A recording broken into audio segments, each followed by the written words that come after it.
for inviting me to participate again on this very important discussion for the International Society of Health Education. And one of the key things here is the concept here. At least I'm going to focus primarily in the United States, but I know that there's also these concerns and these discussions are also being had around the world as to should we take the vaccine. The presentations of my colleagues before me are excellent and they cover the whole spectrum.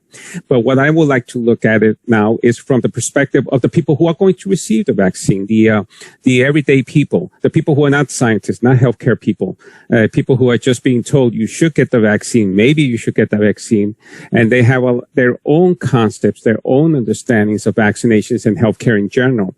But the more important aspect of it is that they are not health professionals in general. They are not scientists, so they just either believe what's being told to them or not.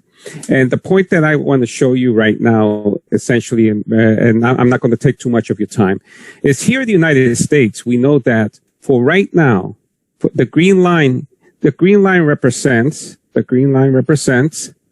people saying that yes, they are going to take the vaccine. Right now, we're averaging around 60% of Americans in general that are saying that they're willing to take the vaccination. And this is the latest numbers that we have seen right now. This is around the elections, the presidential elections here in the United States. But the important thing about it is here that we are just over half of the population that is considering taking the vaccine, and it hasn't changed too much. And we're going to go over as to why. But again, 6 in 10 Americans will agree to be vaccinated against coronavirus if it is approved, and it has shown that it is minimal, if any, side effects. And more importantly, the question to everybody is if it's at no cost. Here in the United States, we're looking at providing the vaccination to people without any cost. So we have to understand that this is no cost to the people. So we're still getting only about 60% of people who are willing to get vaccinated. And then unfortunately here in the United States, we have the consideration that this unfortunately became a very political discussion. And so when we have to look at this also because when we look at about those 60% of people that are saying that they want to take the vaccine, how many of them were Republicans here in the United States? How many were Democrats and how many were independents? We see that a great majority of Democrats all along were willing to take that vaccine, and there was a little dip and then we're up.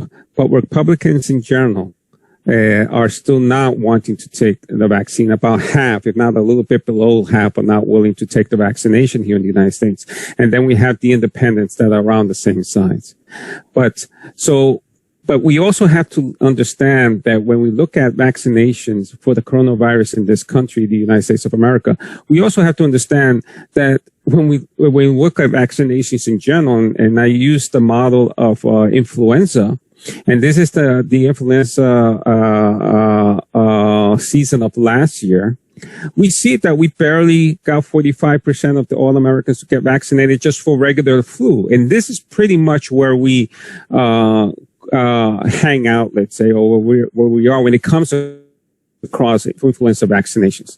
So when we look at about 60% of Americans saying that we're willing to get vaccinated so long as it's just not a cost to us, that's actually a little bit higher than what we get for people who are getting vaccinated on a regular basis for influenza. So here in the United States, we have a big problem about people getting vaccinated. And it doesn't look any much better, even in the setting of coronavirus 19. So when we try to understand the reasons why here in the United States, we are having hesitations for getting vaccinated against Corona-19. I believe that to a certain extent, depending on the circumstances, it might be in different order in other parts of the world. But these are some of the most important ones. And my colleagues just discussed all the aspects of coronavirus vaccine development and vaccines in general.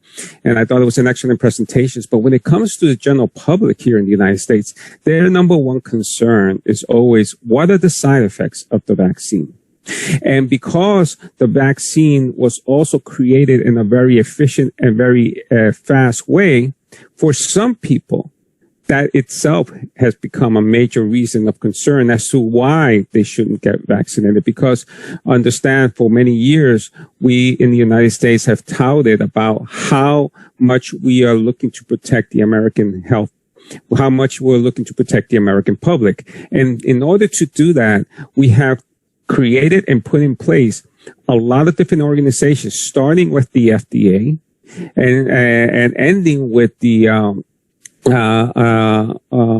Department of Health and Human Services,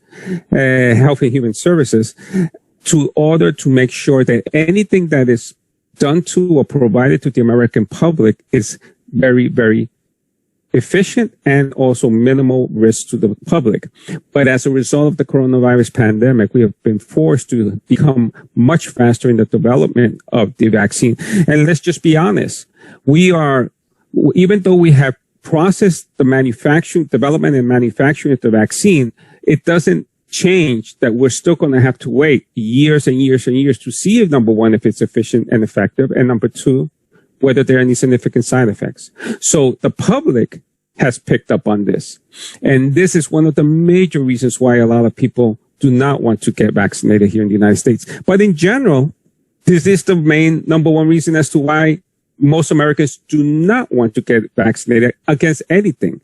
Over the last year, we have had major recurrences of measles here in the United States for the same reason. We have a certain sector of society here in the United States that does not believe in vaccinations. And if anything, they believe that vaccinations are full of side effects.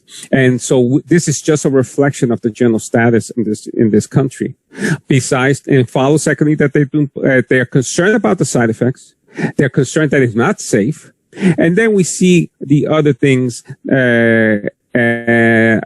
specifically dangerous to the health. And religious reasons, at least in this study that we looked at, was last.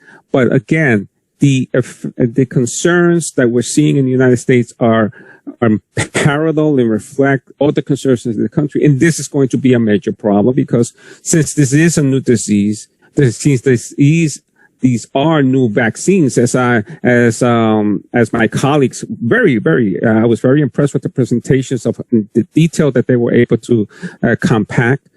There are a lot of variables, and it's only time that's going to develop a better understanding of which vaccine will be more effective. And then also myself, how is our body? We're going to learn as we start vaccinating hundreds of thousands and millions of people. We're going to learn how individuals with different types of diseases, different types of genetic makeups are going to react and respond to that vaccine.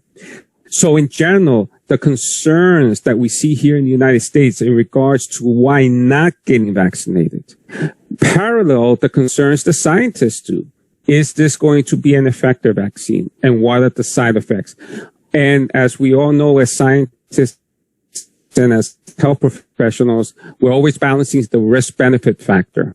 And then in regards to what are we expecting, we're hoping that we can vaccinate people. But again, right now, we'll be lucky if we can vaccinate half, and we're going to shoot for at least 70%. And this is one major concept because this adds to the logistical problems related that were very well explained by Dr. Salman, in which we're going to have to not only transport these vaccines, store these vaccines, train people to vaccinate, but simultaneously have to educate the public that they should get vaccinated.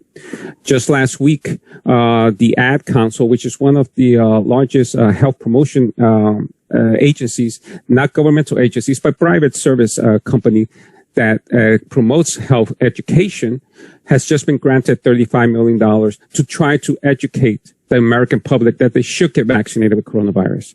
So again, after all these discussions, after all this work and effort to try to develop and prepare vaccinations, now simultaneously we have to focus on what we're doing here in this society, which is to educate the healthcare worker, and more importantly, educate the communities that we plan to vaccinate, because that's going to be a major reason as to why this might ultimately be not as effective and successful as we hope.